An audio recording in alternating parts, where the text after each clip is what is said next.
This video addresses the question, is the Great Pyramid out of context?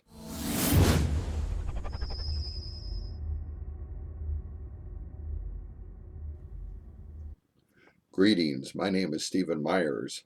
The purpose of this video is to help alternative researchers who encounter people who reject research because it is considered to be out of context. Alternative researchers, myself included, hear that a lot. Alternative researchers often hear people respond to the research by saying it is out of context, making the research invalid. At first glance, that seems like a powerful argument, but in reality, it is just a logical fallacy used as a debating ploy to inhibit the advancement of research. Is the Great Pyramid out of context?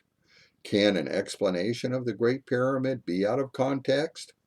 Those are wonderful questions because they address the issue of what context actually is.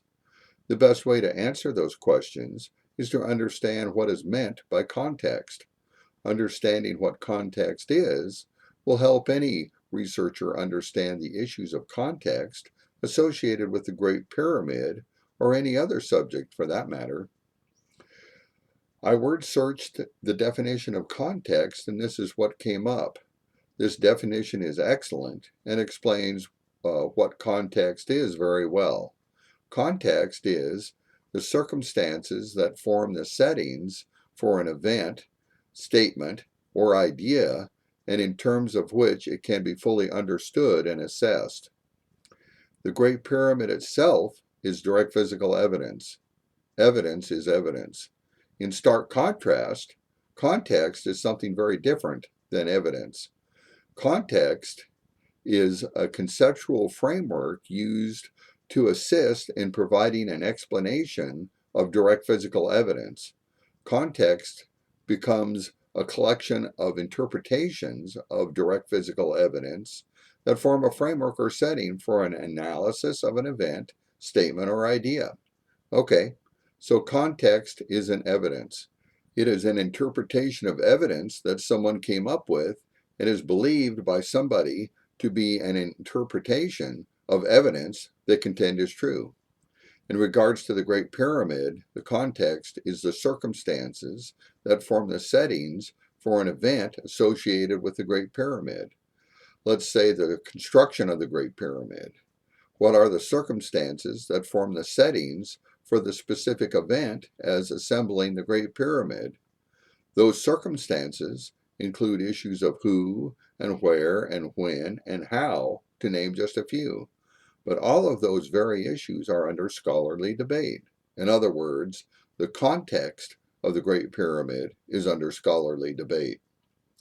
So context is a collection of ideas, assumptions, and interpretations of evidence that form a contextual framework used as a tool to aid in research. Context is a mental construct that people have come up with, nothing more. Believe it or not, context itself can be analyzed, modified, rejected, and replaced, and this happens all the time as research progresses in every field of study.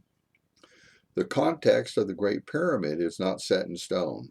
Context changes over time.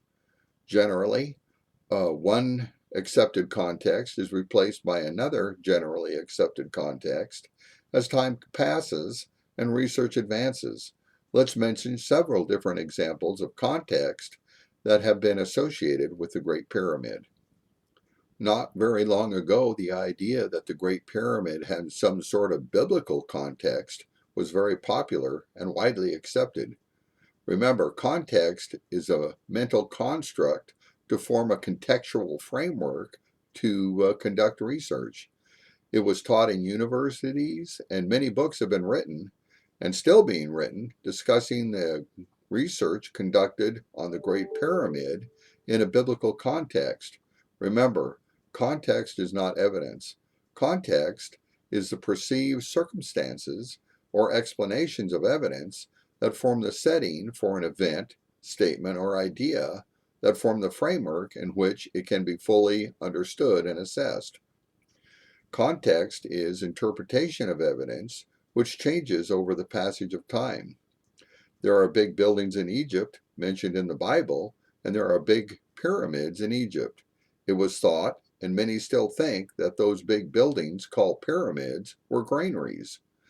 There was a recent presidential candidate in the United States who thought the Great Pyramid was some type of granary. Using the biblical context of the Great Pyramid, that many have and still think is valid, includes the interpretation of evidence that the Great Pyramid confirms Bible prophecy and the Great Pyramid is somehow the Bible and Bible prophecy in stone.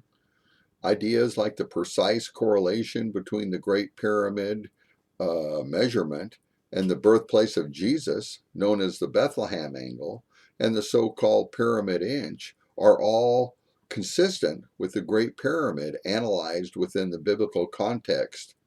If you are unaware of the biblical context of the Great Pyramid, actually conduct research and Google Great Pyramid and Bible.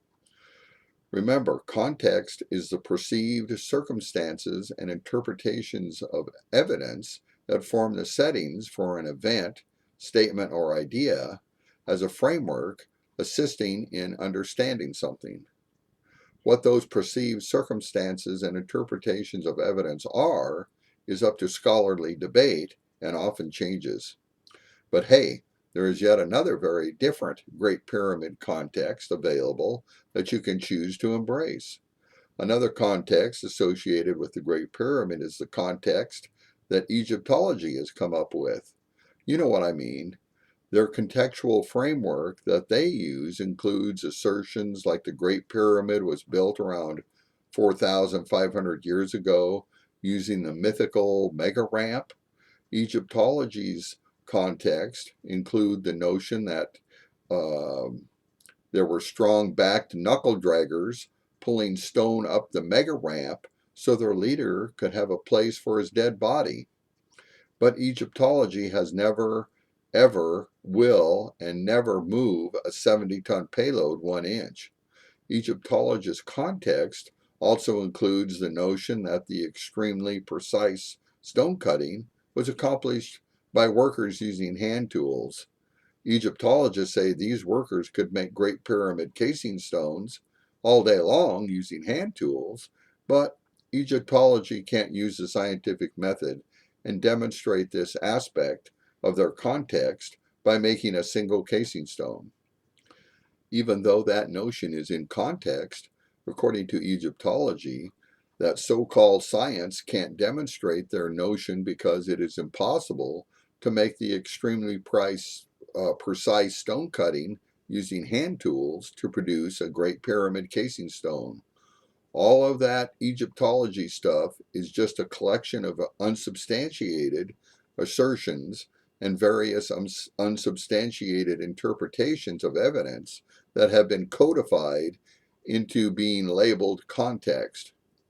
Egyptologists' context is just a collection of their interpretations of evidence they were told is valid. Egyptologists think that any research or interpretations that are not consistent with the context that they have come up with is a wrong interpretation.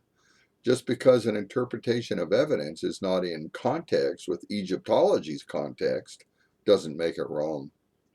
So, if you believe the biblical Great Pyramid context, or Egyptology's Great Pyramid context, or the ancient aliens' Great Pyramid context, or some other context you have chosen to embrace, then any idea or interpretation of evidence that is outside the realm of your precious context is wrong to you because it is out of the context you have chosen to embrace.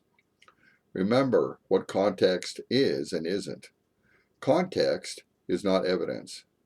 Context is a collection of interpretations of evidence that can and should be questioned and rejected if need be. In fact, rejecting context is how research advances. If you are an alternative researcher, you will encounter people who reject your interpretation of evidence, not on the grounds that your interpretation of evidence is correct or incorrect. You will encounter people who will reject your research out of hand because it is not within the realm of the particular context they have chosen to embrace. People who do that are just simply towing the company line and parroting the research of someone else. They think that the context they embrace is somehow irrefutable evidence and a benchmark to determine truth and validity, which it is not. This type of people are simply lazy researchers who obediently believe what they are told to believe and will do anything to impede the advancement of research because advancement of research will destroy the context they revere. Saying something is out of context is a powerful but flawed debating ploy, but it's also an excellent indicator that the person saying or chanting that things are out of context is using very poor research. Believe it or not, to say that something is wrong or invalid because it is out of context is a type of logical fallacy. Isn't that interesting? To be specific, relying on context is the logical fallacy called appeal to authority. The authority in this case is whatever competing and contradictory choice of context these lazy researchers have decided to embrace. Here's a question to ask the small-minded researcher who says your research is wrong because it is out of context. Can context be wrong? Can the biblical context of the Great Pyramid be wrong? Can the context Egyptology has come up with be wrong? Can the Orion correlation theory's context be wrong? The biggest hindrance to the advancement of research is obsolete context, but new breakthroughs and major discoveries are always outside accepted context. Right now, I want to take the time to thank researchers who transcended context to make big discoveries. Not very long ago, Stonehenge was understood to be a structure used for religious sacrifice, and it was studied in that contextual framework. That was the accepted understanding of that structure, which fit into the accepted context of that structure. Yet, new research emerged that was out of context. A number of brave researchers rejected that contextual understanding of Stonehenge and offered up a different explanation of Stonehenge that was out of context. That out of context research contends instead of being built for human sacrifice, it was built as a celestial calendar. It was the act of transcending context that allowed research to advance. Mold on bread was considered a contamination and was thrown away. That was the proper response and in context with the accepted, understood conceptual framework of bread mold and what should be done with it. But there was a guy who transcended the accepted context of what should be done with bread mold. That guy was Alexander Fleming, and his life story concerning penicillin is a wonderful example of someone who transcended and rejected the accepted context of the time. His work with penicillin was out of context for his time. He suffered a lot of opposition for his work by little-minded people who thought his research was wrong on the basis that his research was out of context. Dr. Robert Schoch's research about the age of the Sphinx is considered out of context by Egyptologists. That is why Robert Schoch faced so much fierce opposition and character attacks from the so-called science of Egyptology.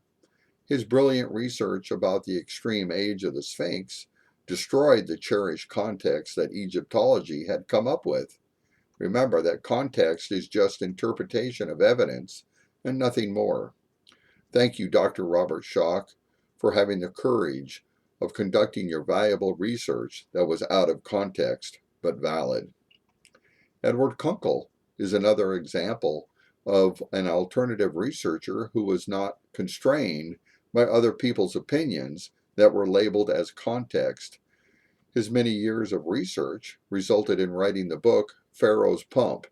His explanation of how and why the Great Pyramid was built is certainly out of context, just as is Dr. Robert Schoch's research is out of context about the age of the Sphinx. There are so many other examples of brave researchers whose efforts destroyed obsolete and erroneous ideas labeled as context that was cherished by small-minded researchers. These diverse alternative researchers all had one thing in common. They did not let some interpretation of evidence called context keep them from making their tremendous discoveries. They were courageous, big-minded researchers who were not constrained by the concept of context. These big-minded researchers are so different than the small-minded researcher who is boxed in a mental jail called context. The subject of out-of-place artifacts is definitely related to what we are discussing. Wikipedia says, an out-of-place artifact is an artifact of historical or archaeological interest found in an unusual context which challenges conventional historical chronology by its presence in that context. That's quite interesting. Context was mentioned twice in the definition of out-of-place artifacts. Unless the artifact is a fraud or a fabrication, it cannot be out of place. If the so-called out-of-place artifact is genuine, it is simply a genuine artifact.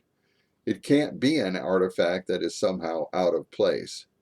Instead of the artifact being out of place, it is the coveted context, which is just interpretation of evidence, which is out of place. What people struggle with concerning so-called out-of-place artifacts is not the artifact, but the struggle is with the inadequacy or inaccuracy of the context that they embrace as factual, but has created a false framework or invalid setting for an event, statement, or idea or artifact. At the heart of the problem is not the artifact being out of place. The heart of the problem is the context is out of place and inconsistent with the evidence. In other words, the problem with out-of-place artifacts is the context is wrong. If you study something like the Great Pyramid in the framework of any of the various different types of conflicting contextual frameworks available, it will inhibit your research. It is like looking at the Great Pyramid through rose-colored glasses or wearing the blinders of someone else's opinions. This will cause you to be just a follower researcher, believing possibly flawed interpretations of evidence that is classified as context. If you do that, you will never be a leader researcher who is not constrained by other people's misconceptions and misinterpretations. If your research is based on context, you will always be on the trailing edge of outdated research and never be a part of the research breakthroughs and the revolution of ideas in every field of study that is happening all around us. What has happened is that context has taken on a life of its own with small-minded researchers. The almighty context, embraced by follower researchers, has become exalted into an all-encompassing worldview. What this does is confines the small-minded researcher into the confines of their cherished worldview. Anything they embrace or encounter is deemed valid or invalid based on how it fits into their cherished worldview they call context. Follower researchers do this even after advancing research, which they resist, has rendered their context into being a failed paradigm. This type of people have always been the biggest hindrance to the advancement of research. Research prospers when the small-minded follower researchers finally get out of the way. That is why they say research advances funeral by funeral. If you are like me, an alternative researcher, you encounter small-minded context worshippers all the time. So, to answer the question asked at the start of this video, the Great Pyramid is not out of context. The Great Pyramid is direct physical evidence, and therefore it is not and cannot be out of context. What is often the case is the context that a follower researcher has embraced is out of place and doesn't explain the evidence and is simply wrong. So, to all of my fellow alternative researchers out there, I have some encouraging advice. When you encounter someone who won't even consider your research because they think it is out of context, just remember this. When you encounter someone who rejects your research because it is out of context, it means you have encountered a lazy researcher who is more interested in protecting a cherry's context than being interested in the open-minded pursuit of truth. You will never change their mind, and they will do anything they can to keep your research from advancing. Those people are essentially truth inhibitors. Don't let them bother you, and just keep on your path, following the evidence, not context, where it leads, and never give up. I hope this video helped all alternative researchers out there and encouraged them to keep on researching no matter what subject they are researching. Don't let the little-minded context worshippers get you down. Keep on fighting the good fight and follow your research on your path to truth. The world needs researchers who can transcend the confining concept of context. Remember, truth is never constrained by context. I hope you watch the other videos on my YouTube channel and subscribe. Read my books about the Great Pyramid and watch my documentaries. Like me on Facebook. All the links are in the description. I have been on over 130 radio talk shows discussing my research. I will be the featured speaker on a tour to Egypt in February 2021. There is a video about the tour on my YouTube channel and information about the Egypt tour on my website. Please visit my website at thepump.org. Thanks for watching, and I'm sure the information in this video will be considered out of context and therefore invalid to all the context worshippers out there. Thank you for watching.